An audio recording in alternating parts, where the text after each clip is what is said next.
Čiže naozaj tá cieľová rovinka vyčerpá každého účastníka a keď to máte ísť 5-6 krát za deň, tak to chce poriadny šálkukári. No ale na kartu máme odčertované, môžeme pozorovať súboj medzi Českou posádkou číslo 1 a Maďarskou posádkou číslo 2, so we can see at the starting position the team, Czech team number 1 and the Hungarian team number 2.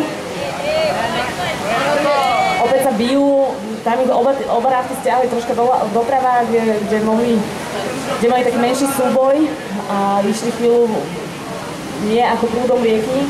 Teraz oba tým vchádzajú do trubky, ako prvý vchádza tým maďarský, čiže the Hungarian team number 2 is now having the leading position while the Czech team has behind, but this time is not so big.